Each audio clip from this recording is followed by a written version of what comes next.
তো গত পর্বে আমরা অটোলোড ফাংশনের ব্যবহার দেখেছিলাম। আজকে আমরা দেখব যে পিএইচপি মেথড চেইনিং।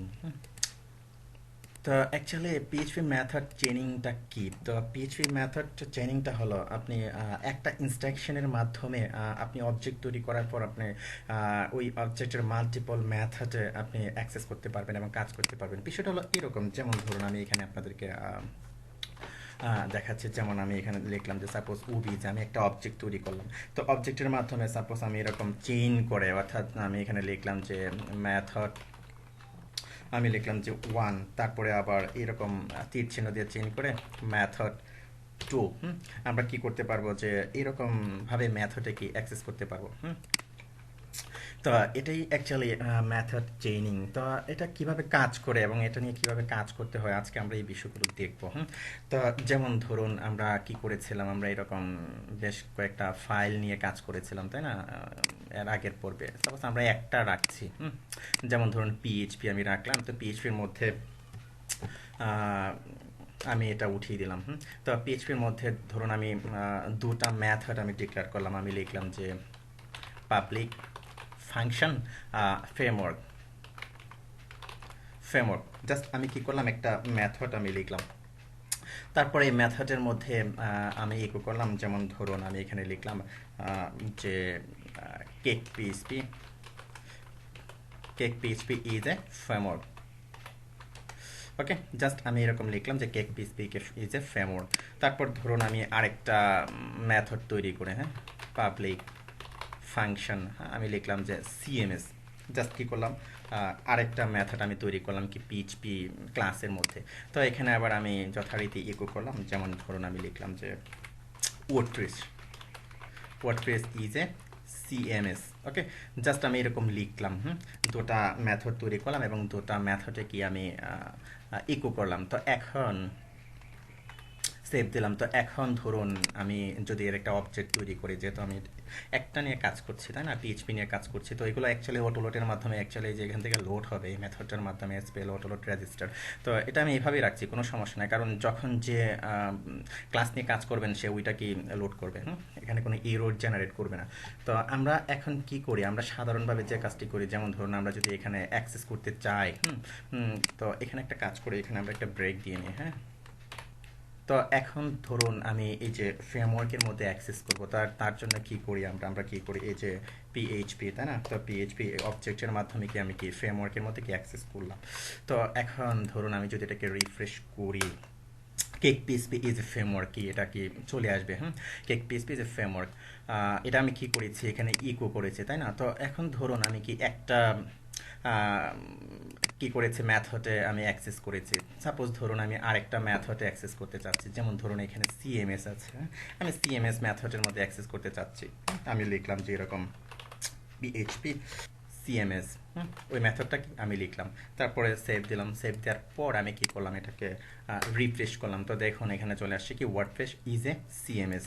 তো এখানে কি করছে, আমি আলাদা আলাদাভাবে করছি। আর যদি এখন মেথড চেইনিং করি, অর্থাৎ এই যে আমি একই সাথে যদি আমি এটাতে অ্যাক্সেস করতে চাই, অর্থাৎ মেথড চেইনিং এর মাধ্যমে, তখন দেখবেন যে এটা একটা ফ্যাটাল ইউর জেনারেট করবে। যেমন ধরো আমি এখন যদি এটাকে রিফ্রেশ করি, এই যে দেখুন ফ্যাটাল ইউর জেনারেট করে আছে, call to a member function CMS on a non on object in C. প্রথমটাকে সে কি করেছে, ইকো করেছে, আর দ্বিতীয়টাকে কি করেছে, ফ্যাটাল ইরোর হিসাবে সে কি করেছে, দেখাচ্ছে। তো আপনি যখন মেথড চেইনিং করবেন তখন অবশ্যই তার অবজেক্ট ইনস্ট্যান্সটাকে রিটার্ন করতে হবে। আপনি এখানে লিখবেন যেভাবে রিটার্ন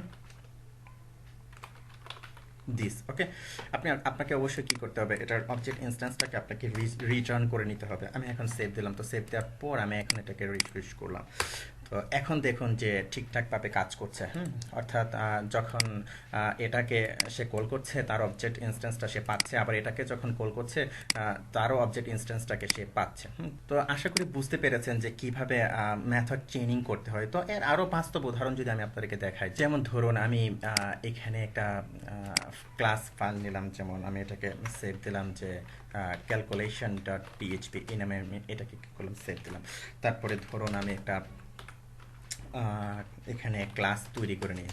আমি লিখলাম যে ক্লাস ক্যালকুলেশন। তো ক্লাস ক্যালকুলেশনের মধ্যে আমি দুটা মেথড তৈরি করে নিই। যেমন ধরুন আমি লিখলাম যে পাবলিক ফাংশন, আমি এখানে লিখলাম যে গেট ভ্যালুস অথবা গেট ভ্যালু, জাস্ট আমি এরকম দিয়ে দুটা একটা মেথড নিলাম। তারপরে আমি এখানে আবার একটা মেথড নিলাম যে পাবলিক ফাংশন, ধরুন আমি লিখলাম যে এখানে রেজাল্ট, হ্যাঁ, রেজাল্ট, অথবা আমি এখানে লিখলাম যে গেট রেজাল্ট, জাস্ট এরকম আমি দুটা মেথড নিলাম। তো এখন ধরুন আমি এখানে কিছু প্রপার্টি ডিক্লেয়ার করে নিই। যেমন পাবলিক আমি নিলাম যে ধরুন ভেরিয়েবল এ, এটাকে ইনিশিয়ালি আমি 0 ডিক্লেয়ার করে নিলাম। তারপরে লিখলাম যে পাবলিক আমি লিখলাম যে বি, এটাকে আমি 0 ডিক্লেয়ার করে নিলাম। তারপরে ধরুন আবার আমি লিখলাম যে পাবলিক, আমি সাপোজ আমি এখানে লিখলাম যে রেজাল্ট, জাস্ট আমি এরকম এটাকে রাখলাম। ওকে, এখন আমি ধরুন এর অবজেক্ট যখন আমি তৈরি করব, হ্যাঁ, যেমন ধরুন আমি এখন এটা নিয়ে কাজ করছি না, আমি এটাকে উঠিয়ে দিলাম। আমি এখানে লিখলাম যে CAL, হ্যাঁ, CAL সাপোজ ক্যালকুলেশন, আমি কি করব এর একটা অবজেক্ট আমি তৈরি করব, হ্যাঁ, ক্যালকুলেশন। তো ক্যালকুলেশন এর অবজেক্ট আপনি কিভাবে তৈরি করবেন, এটা একটা ক্লাস, অবশ্যই আপনাকে কি করতে হবে, নিউ কিওয়ার্ড দিয়ে নিতে হবে। ওকে, তো এখন এর মাধ্যমে আমি কি করব, আমার যে মেথডটা আছে, হ্যাঁ, আমি এই মেথডের মধ্যে আমি অ্যাক্সেস করব। যেমন ধরুন এখানে আছে কি যে গেট ভ্যালু। ওকে, তো গেট ভ্যালু আমি কি করলাম, এই মেথডের মধ্যে কি আমি কি করলাম, এটাকে অ্যাক্সেস করলাম। তারপরে ধরুন আবার আমার আরেকটা আছে যে গেট রেজাল্ট, আমি এর মধ্যে অ্যাক্সেস করলাম, অর্থাৎ মেথড চেইনিং করে আমি কি অ্যাক্সেস করলাম। তো এখানে এটাতে অ্যাক্সেস করার সময় ধরুন আমি কিছু ভ্যালু দিয়ে নিলাম 3 4, আমি কিছু ভ্যালু দিয়ে নিলাম। তো ভ্যালু দেওয়ার পর এখন এই যে আপনি গেট ভ্যালুতে আপনি কি করছেন, ভ্যালু দিচ্ছেন, আর্গুমেন্ট আকারে সে কি করবে এখানে, এটা অবশ্যই ধরবে, তাই না। তো এখন ধরুন আমি এটাতে প্যারামিটার দিয়ে নিই এক্স ওয়াই, দুটো আমি ভেরিয়েবল দিয়ে নিলাম। তো এই ভেরিয়েবল দিয়ে সে কি করবে, এখানে ইনিশিয়ালাইজ করবে, তাই না। তো এখন আপনি যেভাবে লিখবেন, আপনি লিখবেন যে এটাকে ইনিশিয়ালাইজ করতে হলে অলরেডি আপনারা জানেন দিস এ ইকুয়াল টু কি লিখবেন, এই যে ভেরিয়েবল এক্স, তাই না, এটা। তারপরে আবার লিখবেন যে দিস বি ইকুয়াল টু কি হবে, এই যে ওয়াই, তাই না। তার মানে কি, আপনি যখন এই ফাংশনটাকে কল করছেন, এখানে সে কি করছে, আপনি এখানে আর্গুমেন্ট দিয়ে দিচ্ছেন, ভ্যালু পাস করছেন, সেই ভ্যালুটা ধরে কি করছে, এখানে কি করছে, ইনিশিয়ালাইজ করে দিচ্ছে, তাই না। তো ইনিশিয়ালাইজ করে দিচ্ছে। তো এখন ধরুন আপনি এখানে এটার রেজাল্ট অর্থাৎ ক্যালকুলেশনটা আপনি এখানে করবেন। তো এখানে ক্যালকুলেশন করার জন্য যেমন দুটা আমরা কি করি, এটাকে জাস্ট কি করি, গুণ করে দিই, হ্যাঁ। সাপোজ এরকম আমরা রাখতে চাচ্ছি, আমরা গুণ করে দিলাম এরকম, এ দিস এ এবং দিস বি, অর্থাৎ এই যে এটাকে আমরা কি করলাম, গুণ করে দিলাম। তো এটাকে আপনি গুণ করলেন। সাপোজ ধরুন এই যে আমি কি করেছি, আরেকটা প্রপার্টি কিন্তু ডিক্লেয়ার করে দিয়েছি, সরাসরি এটাকে নিয়ে কাজ করলে চলতো যদিও, হ্যাঁ, আমরা যেহেতু প্রপার্টি ডিক্লেয়ার করেছি, আমরা সাপোজ এটাকে লিখছি এরকম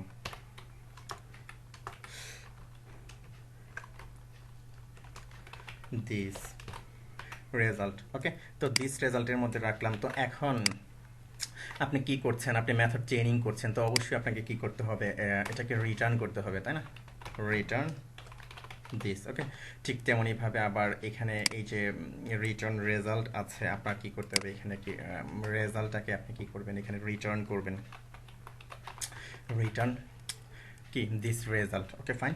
তো এখন আমরা কি করছি, এই যে চেইনিং এর মাধ্যমে কি করছি, এখানে মেথড চেইনিং এর মাধ্যমে এখানে এটাকে কল করছি। তো এখন যদি আমরা এটাকে রিফ্রেশ করি, তো এখানে দেখবেন যে কিছুই শো করবে না। কারণ কি, এটাকে অবশ্যই আপনাকে ইকো করে নিতে হবে। তো এর জন্য যেমন ধরুন আমি এখানে এটাকে আমি সরাসরি ইকো করে দিলাম। এখানে সাপোজ ধরুন আমি এখানে লিখলাম যে ইকো, তারপরে আমি এখানে লিখলাম যে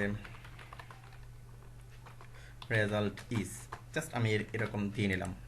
তো এখন যদি আমি একটা রিফ্রেশ দিই, আপনি দেখবেন যে রেজাল্ট ইজ 15 দেখাচ্ছে, কারণ 3 5 15।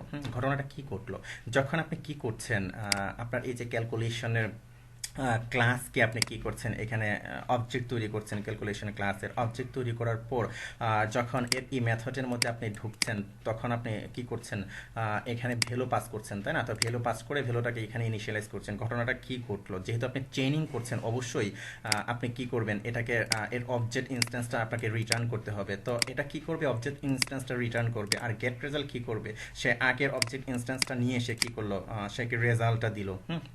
বিষয়টা হলো এইরকম। তো এখানে আপনাকে কি করতে হবে, রিটার্ন করতে হবে। তো আশা করি বুঝতে পেরেছেন যে মেথড চেইনিং জিনিসটা কি এবং মেথড চেইনিংটা নিয়ে কিভাবে কাজ করতে হয়। ওকে ফাইন, ধন্যবাদ।